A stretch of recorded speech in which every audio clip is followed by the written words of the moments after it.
let us check in on the Spirit of Abundance and see what it wants to tell us. Okay, Spirit of Abundance, how can we honor you more, check in to your vibe more, download more abundance? Please guide us as to how we can embrace you more. Wow, this is a great answer. So the key is to find balance between your masculine and your feminine energies. So that is knowing how to attract and receive, and knowing how to take action and get towards what you want. So it's being in perfect alignment, in perfect balance between manifesting and acting. That's the overall key there. Now, you may have some inner battles here, some inner fears that need to be overcome. And this is saying to me, you have done a lot of the hard work and you are nearly there, actually going through or identifying any blocks that are holding you back or have been sort of old patterns from childhood that have been locking you down. You are actually nearly there. So keep going, working on yourself to bring yourself into alignment. Obviously meditation helps, and it doesn't have to be silent meditation. Find a meditation that works for you. I need to have something going in my ear like a guided meditation because my brain just cannot switch off. It feels very uncomfortable in silence, and I have learned that I can meditate in that way, and it is very enriching. Okay, so there might be some uncomfortable conversations that you need to have, or uncomfortable thoughts that you need to address within yourself to free yourself from whatever is bedeviling you.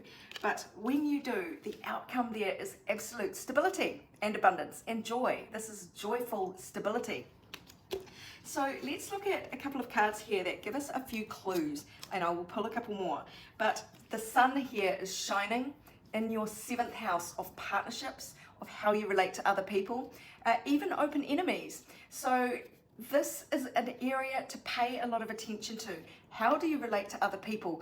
Are you carrying a chip on your shoulder that maybe you find difficult to see, but others react to? Others make a great mirror. And with the sun shining in the 7th house, that is a mirror. So pay attention when you are triggered, because that is a clue for where you are not in alignment with yourself. Because if you're in perfect alignment, you won't be able to be triggered. If someone cuts you off in traffic, you can say, oh, thank you, maybe you've just prevented me from reaching an accident. Maybe you're taking my place at that accident. Thank you for cutting me off. So it really, being triggered is a mindset, and it is a really big clue, and you want to be really grateful whenever you're triggered. Adaptability, this is the moon in the 3rd house. So being adaptable always helps. But for me, the moon in the 3rd house is put your genuine emotions into the way you communicate, the way you talk, the way you write, but also the way you think, especially about yourself. Think about yourself with love. And in any communication you have, bring warmth to it, bring your heart to it, bring nurturing and care to it. That is going to help you. It just feels very soft energy. So soften, and don't be so combative with other people, defensive. These two cards together are saying just be very aware of how you relate to people and bring some softness to that. Okay, energies to lean away from and energies to lean towards for abundance. So I'm feeling this lovely warm feeling now as I tune into abundance.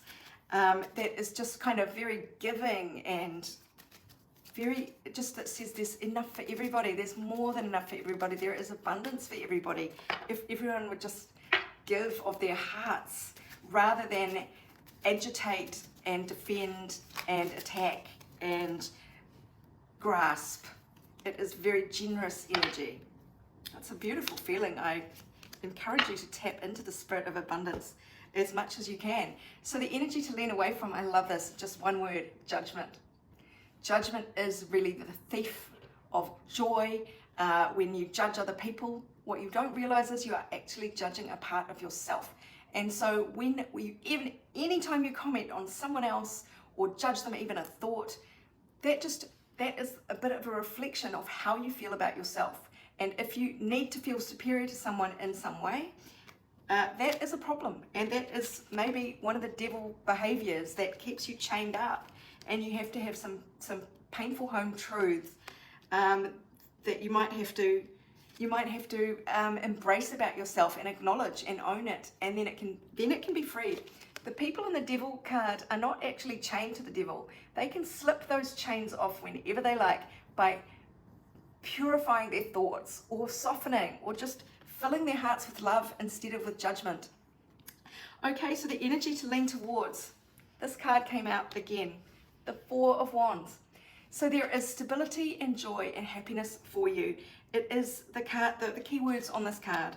Celebration, family, friends, reunions, community, gathering. So it is a real sense of community, and that there is ample for everyone that is going to really help you. So in all your dealings with other people, get rid of the judgment, see the good in everybody, and just work towards the sense of stability and abundance for all.